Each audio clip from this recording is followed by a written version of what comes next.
Hello, my name is Matt and this is another single topic episode of Pixel Burn where I take a look at one of the more important, interesting or irritating things to have happened in a week's gaming news.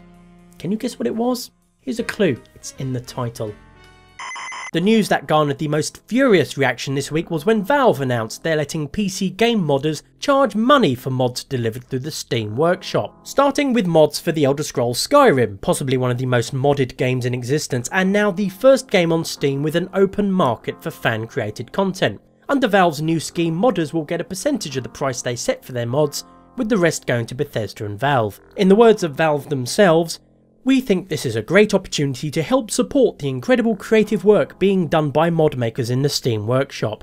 User-generated content is an increasingly significant component of many games, and opening new avenues to help financially support those contributors via Steam Workshop will help drive the level of UGC to new heights." Which in theory seems like a nice idea. Many modders put countless hours into their mods completely for free, neither expecting nor receiving any kind of compensation for their efforts.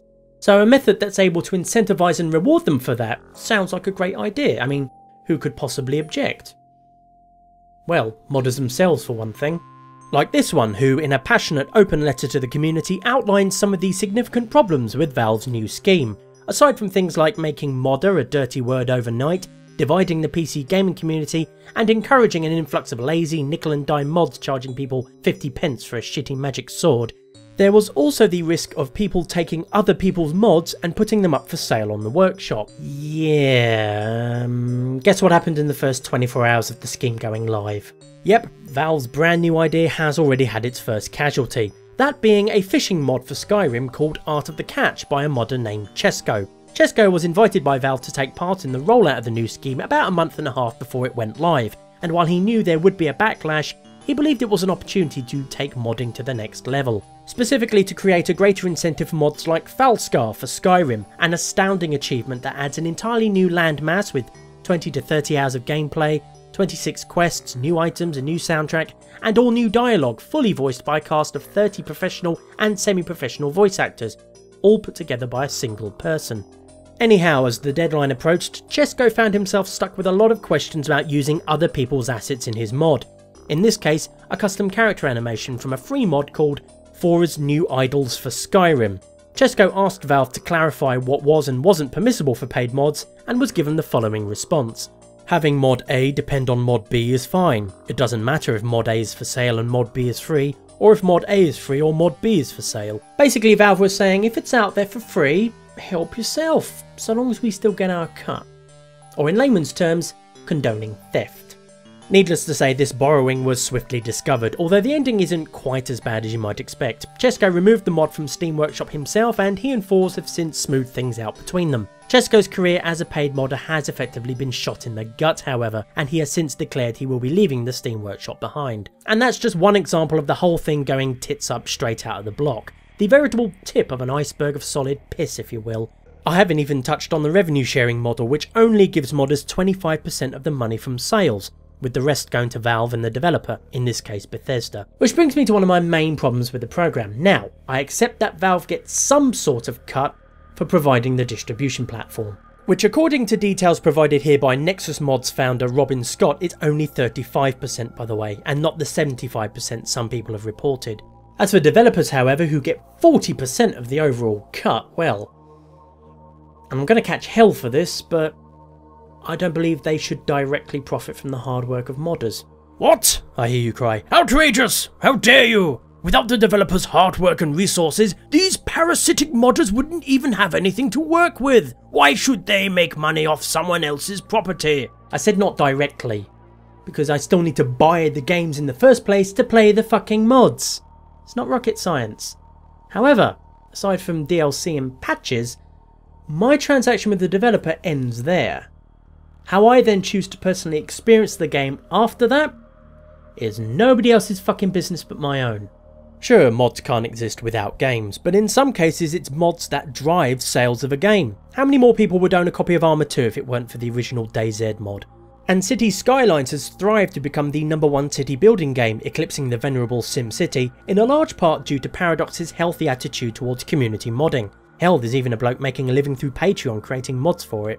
Some of the most popular games around, like Team Fortress 2 and Counter-Strike, can trace their origins back to mods for other games, and an entire genre, MOBAs, only even exists because of mods. So why should I have to pay Bethesda again for someone else rearranging Skyrim's existing assets into a new experience for me? If I choose to donate directly to a modder for something they created, I'm doing it to reward the time and effort they put into it, and any new assets they might have added. Bethesda getting a cut of that is like Lego charging kids a fee whenever they build something with their own bloody Lego. Alright, so it's not exactly like that. I spent 5 minutes making that picture, so I'm going to bloody well use it. Okay, let's say I buy a car. I can't drive, but for the benefits of this thought experiment, let's pretend I can. Aside from maybe getting some replacement parts later on, my transaction with the car manufacturer ends when I drive the car off the forecourt. If I then pay someone to modify my car with some sick spoilers and blinging rims, that's between me and the person tricking out my sweet ride. I am paying them for their time, labour and materials, as well as extra charges on my car insurance for having a non-standard vehicle. The manufacturer doesn't get a look in, and why should they? They already have my money. I can't pay someone to modify a car I don't have. A similar thing applies to modders. Let's say I enjoyed a really good game mod so much that I decided to give the modder a donation. I'm too poor to do that, but let's pretend I can. I'm not paying the modder for the assets I already own, Skyrim in this case, because I already have access to them. I am paying the modder for their time, labour and any extra assets they bring to the game, like original textures and animations. Why then should Bethesda get extra money on top of the money I've already given them to experience their game a different way? As far as I'm concerned, they got their slice of the pie when I bought the original game. Obviously I'm not condoning paid mods that violate other people's intellectual property. That's theft. But why should Bethesda profit from the hard work of modders who work entirely within Skyrim's own assets, or even add their own custom ones, in a way that still requires the original game to play? And that's just for cosmetic and other general gameplay stuff. I haven't even mentioned modders who give their time freely to fix things like game-stopping bugs and flagrant technical issues. Modders such as Peter Thorman, best known by the name Durante, whose DS Fix mod is considered essential to any PC gamer that wants the best possible experience playing Dark Souls, or the various community mods for Vampire the Masquerade Bloodlines. An absolute shambolic mess when it was first released, Bloodlines has since come to be regarded as almost up there with games like Deus Ex, thanks entirely to the efforts of modders. The game's original developer Troika couldn't fix them because they went bust, so without these mods, the game would have sunk into complete obscurity. Instead, it's become one of the best FPS RPGs you could ever play. Talking of bugs, Skyrim still has plenty of them, and you can bet your Daedric Longsword the next Elder Scrolls or Fallout 4 will have even more, especially if Bethesda sees this paid mod malarkey as a way of cutting the budget for their quality assurance department, currently situated in the chimp enclosure at the Maryland Zoo. Never mind releasing a game and then patching it later, why bother patching it at all? Let the modders do it instead. And if they dare to make any money for their time and effort, swoop in at the last minute and take the lion's share of it. Developers, if you expect modders to do your job for you in fixing your shoddy, broken, unoptimised game, you have no right to make money from them. If anything, you should be bloody paying them. Hell, if we have to go all capitalist free market, then let modders make money from bug fixes too.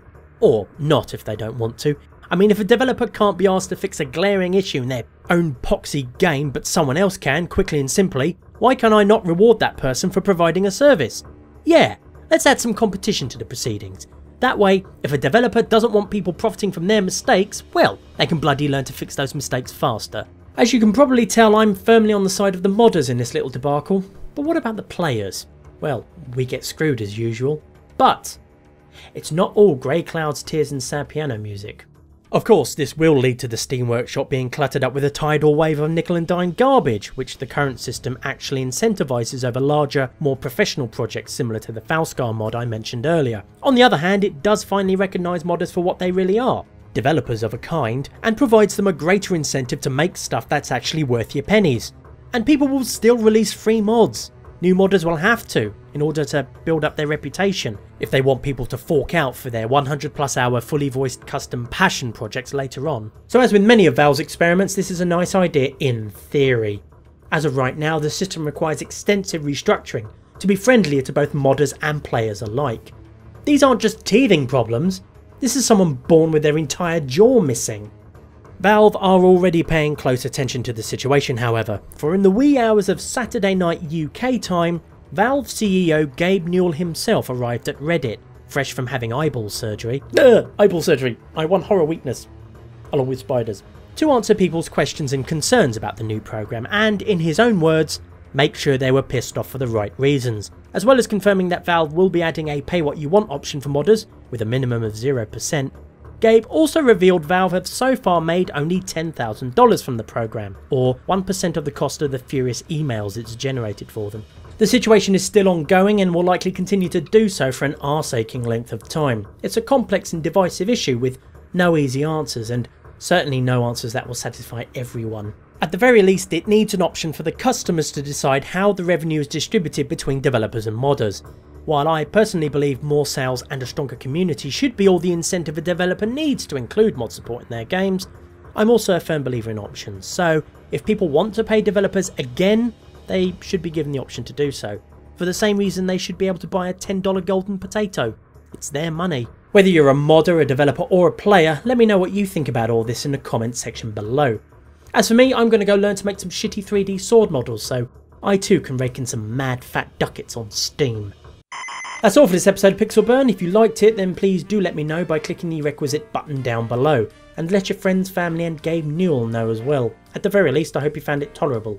For now, until next week, as always, most of the time, you can go now.